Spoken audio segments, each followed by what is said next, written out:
আসসালামু আলাইকুম সবাইকে। আশা করছি আপনারা সবাই ভালো আছেন, সুস্থ আছেন। আমরাও ভালো আছি। এই সপ্তাহ একটু রোদ দেখা যাচ্ছে আর 24 ডিগ্রি সেলসিয়াস হবে, এই জন্য মনটা ভালো। তো আমি ঈদের প্রিপারেশন শুরু করে দিয়েছি। আমি শামি কাবাব বানাবো আজকে। গরম মশলার মধ্যে এখানে নিয়েছি একটা তেজপাতা, কয়েকটা সবুজ এলাচ, দারচিনি একটা হবে, কয়েকটা গোলমরিচ, কয়েকটা না অনেকগুলাই গোলমরিচ নিয়েছি, অনেকগুলা লং, লবণ এখানে 2 চা চামচ দিব, স্টার এনাইস 2টো নিলাম। তারপর মশলার মধ্যে আমি নিয়েছি এখানে হলুদের গুঁড়া 1 টেবিল চামচ, ধনিয়া গুঁড়া 1 টেবিল চামচ, জিরা গুঁড়া 1/2 টেবিল চামচ নিয়েছি, চামচ হবে রেড চিলি ফ্লেক্স, আর এখানে 1/2 চা চামচ নিয়েছি লাল মরিচের গুঁড়া। খুব ঝাল হয়ে যাবে যদি আর একটু বেশি দেই, যেহেতু এখানে রেড চিলি ফ্লেক্সও আছে। আর তো এখানে আমাদের চানার ডাল এখানে 1 কাপ হবে, পানি নিলাম 1 কাপ, আর তেল নিলাম। তো আমি সব কিছু প্রেসার কুকারে দিয়ে দিব এক এক করে না। তো এবার আমি মশলা দিয়ে দিচ্ছি এক এক করে সব। এবার যাবে সব গরম মশলা, লবণ, চানার ডাল অথবা বুটের ডাল, পানি 1 কাপ। আমি দেখি আরেকটু লাগলে আরেকটু দিব, আমি প্রেসার কুকারে রান্না করব। আর যাবে তেল, পরিমাণ মতো তেল যাবে, রান্নার তেল। তো এটা সিদ্ধ না হওয়া পর্যন্তই রান্না করা হবে। পানি একদম শুকিয়ে যাবে, এরকম অবস্থায় আমরা শেষ করব রান্নাটা। পানি পুরোটা আমি শুকিয়ে নিব, মাংস পুরোপুরি গলে যেতে হবে, পানি একদম শুকিয়ে যেতে হবে। তো আমি ঢাকনা লাগিয়ে বসিয়ে দিব মিডিয়াম হিটেই।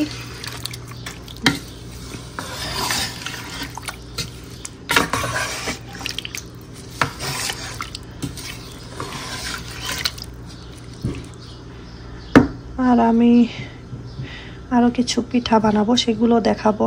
নুন গুঁড়া আমাদের সিলেটি ফেমাস পিঠা বানাবো, যেটা সবাই অনেক পছন্দ করেন। আমরা না, শুধু আমাদের আশেপাশে যারা ভাবিরা আছেন চাঁদপুর, বরিশাল, ওনারা আসেন ঈদে আসলে বলবেন, খালাম্মা এটা কিভাবে বানাইছেন। আমাদের ছেলে মেয়ে অনেক পছন্দ করে এই পিঠা, তো ওরা বানাতে পারে না, স্বাভাবিক। এটা তো ইউজ টু না, এত ইজিও না বানানো।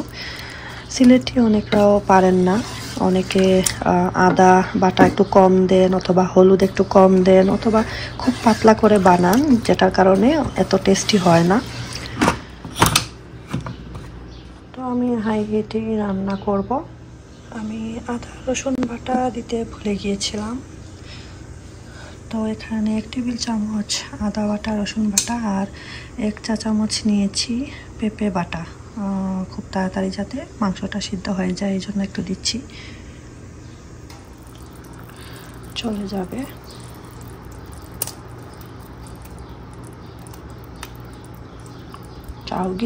ভালো করে আবার মিশিয়ে নেই।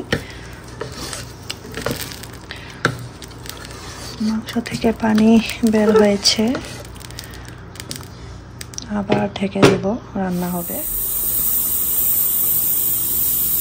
সিদ্ধ হয়ে গিয়েছে, আমার 40 মিনিট লেগেছে। তো গরম মশলাগুলো ফেলে দিতে হবে, আর একটু ঠান্ডা হলে আমি ম্যাশ করে নিব। একটু বেরেস্তা দিব আর ডিম দিব, তারপরেই তো কাবাব বানিয়ে নিব। তো এখন আমি ম্যাশ করে নিচ্ছি এটা দিয়ে।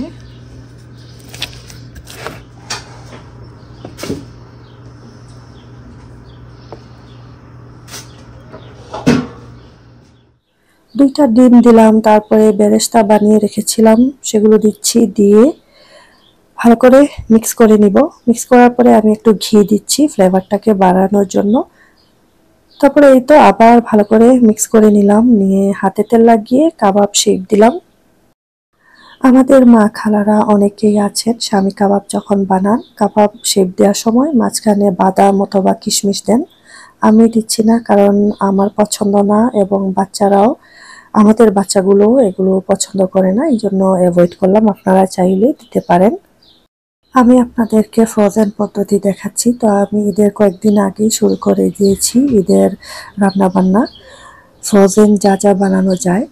তো এই তো এই কয়েকটা হয়েছে আমার কাবাব। আমি এভাবেই 10-15 মিনিট রেখে দিব ফ্রিজে। তারপরে বের করে যখন জমে যাবে, শক্ত হয়ে যাবে, তখন একটা জিপলক ব্যাগে রেখে দিব। একটা আরেকটার সাথে লাগবে না। এখন আপনাদেরকে দেখাবো সিলেটের ঐতিহ্যবাহী নুনের পিঠা অথবা নুনগড়া। এই পিঠা চালের গুঁড়া দিয়ে বানাতে হয়। তো এখানে আমরা 4 কাপ নিয়েছি চালের গুঁড়া, আর একটু ভাজা হবে। ভাজা হলে গরম পানি দেয়া হবে, বাকি সব উপকরণ দেয়া হবে। তো আমরা প্রায় 5-8 মিনিট এভাবে লো ফ্লেমে ভেজে নিচ্ছি। ভাজা হয়ে গেলে আমরা একটা বোলে ট্রান্সফার করে নিলাম। এবার একই হাঁড়িতে পানি দিচ্ছি। আমরা ডো বানাবো, একটা শক্ত ডো রেডি হবে সেই চিন্তা করেই পানি দেয়া হচ্ছে আন্দাজ মতো। তো পানি যখন ফুটে যাবে তখন আমরা বাকি উপকরণ দিব, লবণ, আদা, হলুদ দেয়া হবে। তো এখানে লবণ মনে হয় দেয়া হয়েছে 4 চা চামচ এরকম। এখন দেয়া হলো হলুদের গুঁড়া 1 টেবিল চামচ। তারপরে দেয়া হলো আদা বাটা 2 টেবিল চামচ। হলুদের গুঁড়া আর আদা বাটা খুব কম দিলেও কিন্তু টেস্টি হয় না, তো এই জন্য একটু বেশি করেই দেয়া। এবার ঢেকে পানিটাকে ফুটানো হবে, ঢাকলাম যাতে তাড়াতাড়ি হয়ে যায়।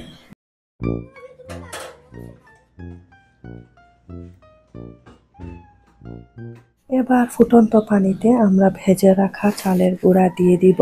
এবার লো টু মিডিয়াম হিটে আমরা পানির সাথে খুব ভালো করে মিশিয়ে নিব চালের আটা। তারপর কিছুক্ষণ পর আমরা চুলার আঁচ বন্ধ করে রেখে দিব ঢেকে। এই নুনের পিঠা আমি গরুর মাংস ভুনা অথবা কুরমার ঝোল দিয়ে খেতে অনেক পছন্দ করি। আপনারাও ট্রাই করে দেখতে পারেন, খুবই মজা লাগে, আর চা দিয়ে তো অনেক ভালো লাগেই। তো আমি শক্ত একটা ডো রেডি করে নিচ্ছি, 5-8 মিনিটের মতো আমি নিট করব।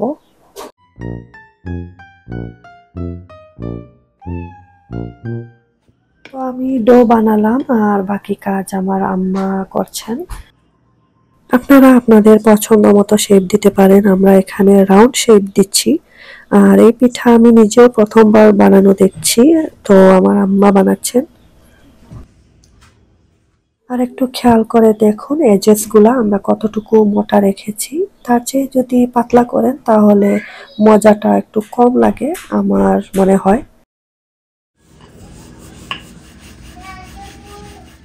তো আমার এতগুলা হয়েছে, আমি এখন 15 মিনিটের জন্য ফ্রিজারে রেখে দিব। তারপরে যখন জমে যাবে এভাবে আমি রেখে দিব ফ্রিজে। 1 মাস 1.5 মাসও খাওয়া যাবে।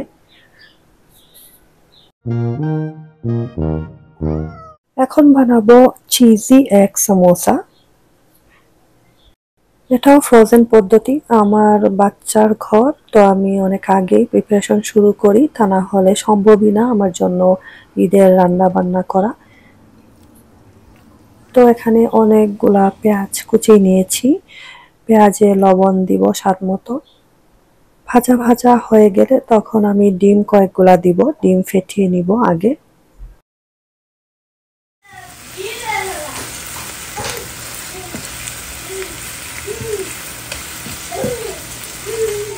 ঈদের দিন বোনদের বাসায় যেতে বলেছে, সকালে নামাজের পরে আমার দুলা ভাইরা আমার বাসায় আসবে।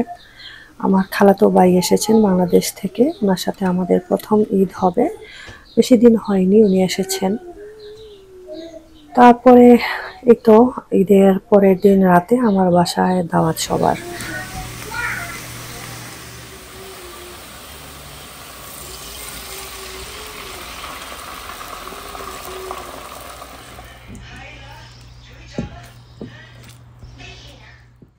ডিমগুলোকে খুব ভালো করে ঝুরি করে নিতে হবে, অনেক ভাজা ভাজা করতে হবে, তাহলেই মজা লাগে।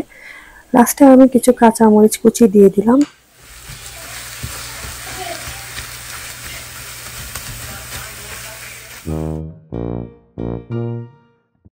ডিম ভাজা শেষ, এখন আমি ঠান্ডা করে নিব। এবার একটা লার্জ মিক্সিং বোলে আমি 2 কাপের মতো ময়দা নিয়েছি ডো বানানোর জন্য, আর লবণ দিয়েছি 1.5 চা চামচ, যেটা দেখাতে ভুলে গিয়েছি। রান্নার তেল দিয়েছি 1.5 টেবিল চামচ। এবার হাত দিয়ে মিক্স করে নিব, আর যখন হাতের মুঠোয় চলে আসবে, একটু স্টিকি হয়ে যাবে, তখন আমি একটু রুম টেম্পারেচারের পানি অ্যাড করতে থাকব।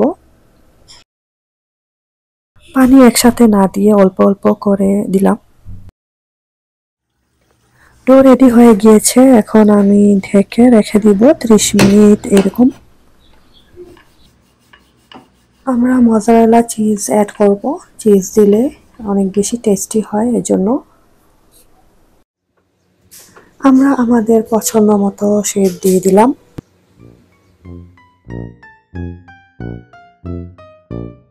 এবার এগুলোও আমি ফ্রিজ করে নিব 10-15 মিনিট এভাবেই, তারপরে আমি জিপলক ব্যাগে রেখে দিব। দেখেন একদম শক্ত হয়ে গিয়েছে, এখন প্লাস্টিক ব্যাগে রাখলেও একটা আরেকটার সাথে লেগে যাবে না। এবার চলে যাবে ফ্রিজারে, আর কয়েকটা আমি চায়ের সাথে খাবো, ভেজে নিচ্ছি।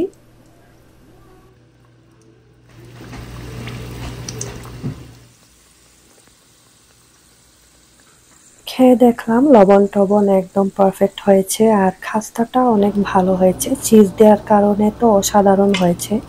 বাচ্চারাও পছন্দ করবে, এই জন্য আমি কাঁচামরিচ খুবই অল্প দিয়েছি। তো এবার চলে যাব আমার আরেকটি রেসিপিতে। তো আমি এখানে শিক কাবাব বানাবো। এখানে 1 কেজি 1 কেজি কিমা নিয়েছি, আর মশলার মধ্যে এখানে সাদা গোলমরিচের গুঁড়া যাবে 1/2 teaspoon, smoked paprika 1/2 teaspoon, chilli flakes আমি 1/2 টিস্পুন নিয়েছি, এখানে লবণ নিয়েছি 1.5 টিস্পুন। মশলার মধ্যে যাবে হলুদের গুঁড়া 1 টেবিল স্পুন, ধনিয়া গুঁড়া 1 টেবিল স্পুন, 1/2 টেবিল স্পুন হবে জিরা গুঁড়া, আর 1 টিস্পুন হবে গরম মশলা পাউডার। আর বাটার মধ্যে যাবে আদা বাটা, রসুন বাটা, পেঁয়াজ বাটা। এখানে 1.5 টিস্পুন নিয়েছি, আর 1 টিস্পুন নিয়েছি পেঁপে বাটা, তাড়াতাড়ি সিদ্ধ হয়ে যাবে এই জন্য। তো এইগুলো আমি সব মিশিয়ে নিব।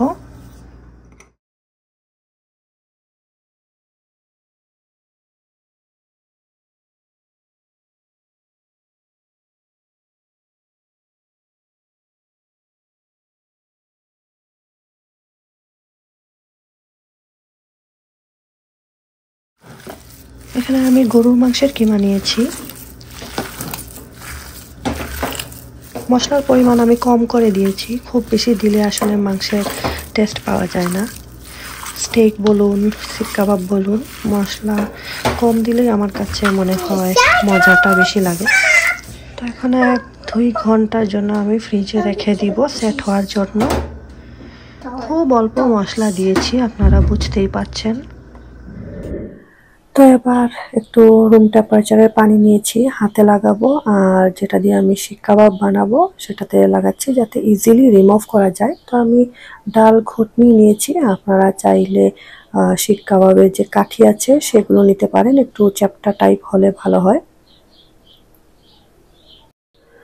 আমি যখন ভয়েস ওভার দিচ্ছি আপনারা নিশ্চয়ই ব্যাকগ্রাউন্ড মিউজিক, পাখির ডাক শুনতে পাচ্ছেন। তো আমার বাসার পিছনে অনেকগুলা গাছ, মনে হয় আমি কোনো গ্রামেই আছি। তো এই কয়টা হয়েছে আমার গরুর শিক কাবাব। এবার আমি এভাবেই ট্রে রেখে দিব ফ্রিজারে 10-15 মিনিট। একদম শক্ত হয়ে গেলে জিপলক ব্যাগে এগুলো রেখে দিব। তো এই হচ্ছে আমার ঈদ প্রিপারেশন পার্ট 1।